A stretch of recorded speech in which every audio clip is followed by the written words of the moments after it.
earlier today, ESPN came out with their Football Power Index, the 2024 projections. Super Bowl chances, conference championship chances, and I have three graphics I want to get to you right now. This was the best chance to win the Super Bowl. Here's the kind of respect that your Lions are getting from the Football Power Index. That's not it. That's a different one. There you go. There we go. Best chance to win the Super Bowl. The Detroit Lions are at number 3 on this list. Only the 49ers and Chiefs have a better chance, according to the Football Power Index by ESPN, to win the Super Bowl. And by the way, the 49ers have the best chance of anybody to win the Super Bowl, according to math, apparently, which is a 16% chance to win it. Then you have the Chiefs. It is not the chefs, but the Chiefs. And then you have the Lions at 10% there. How about it, Bray? 10% chance that the Lions win the Super Bowl. So you got me laughing at that. The first thing I would say is, one, they know. They believe in the Lions like we believe in the Lions. They believe in the Lions off-season, the pickup of DJ Reader, the pickup of Davenport, as well as Carlton Davis. And they also believe in their draft, much like we do, adding Terry and Arnold, Ennis Rakestraw, and a couple other draft picks that could go a long way as the season progresses. Everybody else, I just laugh at ESPN because it's all agenda-based. These are the best teams, but ESPN loves to talk about Dak Prescott. There is no reason in hell the Cowboys are number 4. Cowboys are not making the playoffs. Let me start there, which I've already They should swap with the Texans. 100%. 100% they should swap. You want to keep Dallas in the running because they're Dallas, because they sell ratings. I'm cool with that. Not to the tune of 4. This team couldn't even get to the second round of the playoffs last year and got embarrassed at home for the second year in a row. Agenda-based, but 49ers, another ticket seller. They love talking about Christian McCaffrey. They love talking about Kyle Shanahan. There's no way the 49ers should be over the Chiefs. As long as the Chiefs have Patrick Mahomes, he should be on the list. I think the Lions are actually better than the 49ers as well. I think they had a better offseason, and I think they were a better team than when they faced them in January. They just couldn't get it done. Our guys forgot about I before E, except after C. That's right. Right? No, we can get that taken care of. But hey, things happen. I think it's solid. I think it's solid, but definitely move the Cowboys and swap them with the Texans. I would bring the Texans up. I think the Texans are top 5. I do. They are loaded and ready to go. Why are the Bills 7? Like, why are we floating around the idea of the Bills again? And again, this is based on math. Okay. And this is based on schedule, when you play, where you play, condition, like everything, like a mathematical equation. Gotcha. This is not, I think, the 49ers are the best team in the league and nobody can compete with them. This is based on a bunch of different factors. Then I digress. And again, it's a calculator. And, how many times does math work out? Okay, I don't know. I'll give you that. Yeah. I'm still trying to figure out what the hell they were trying to equivalent with the Dallas Cowboys being 4th on this list. Yeah, I don't know. I haven't really looked at their schedule. Equivalent, you like that one, right? Yeah, I don't know, but Dallas seems like a team that really gets a lot of love. Now the next full screen is conference matchups, conference title game matchups. The most likely conference title matchups in the AFC has four of the 5 highest percentages involve KC. All Kansas City, Baltimore, Kansas City, Cincinnati, Kansas City, Buffalo, Kansas City, Houston, Buffalo, Baltimore. And actually, there's 2 Baltimores, 2 Buffaloes in here. In the NFC, San Francisco, Detroit, San Francisco, Philly, San Francisco, Dallas, Detroit, Philly, Detroit, Dallas.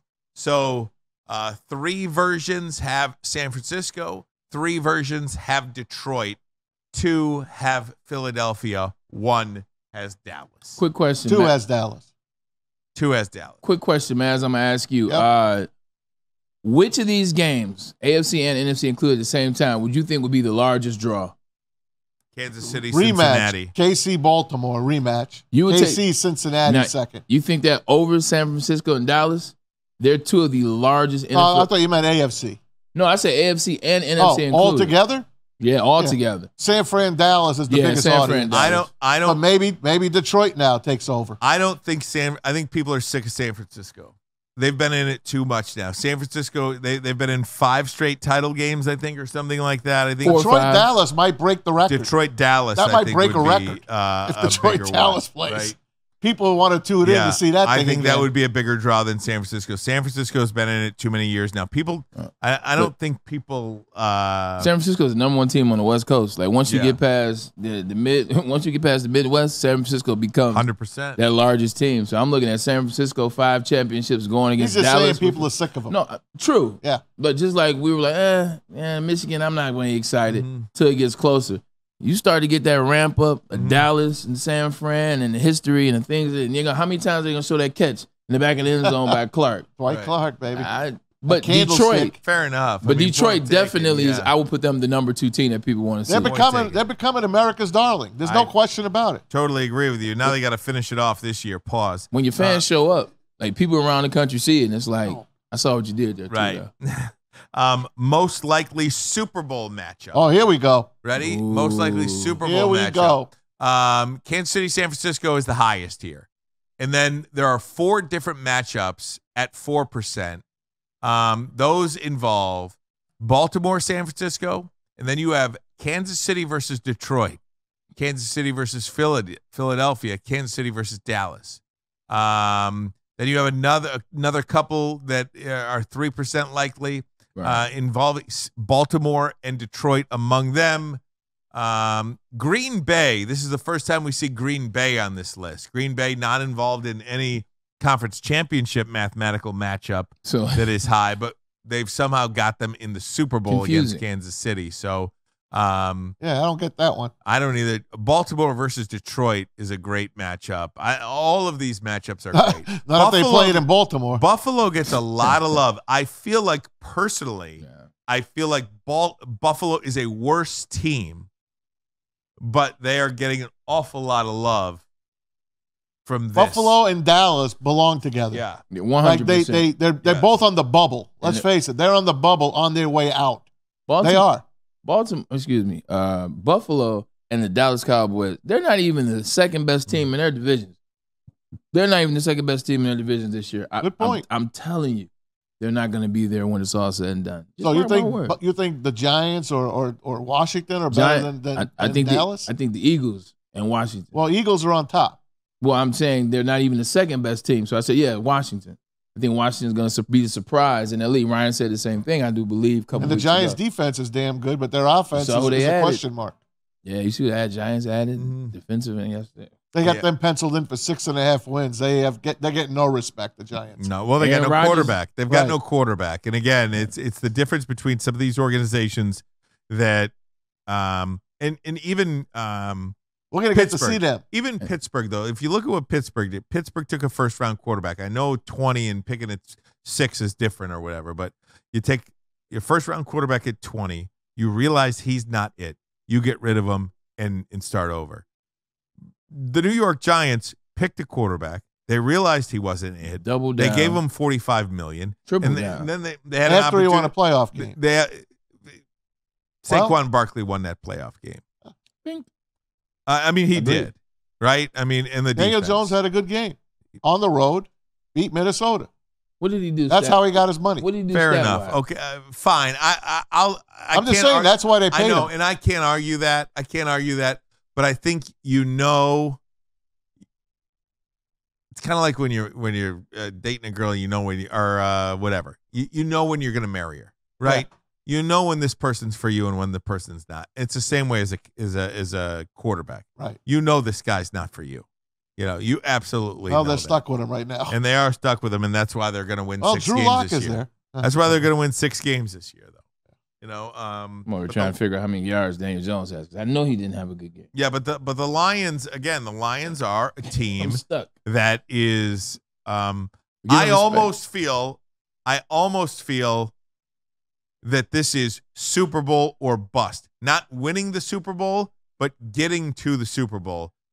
Anything outside of that is a failed season for me now at this point in the year.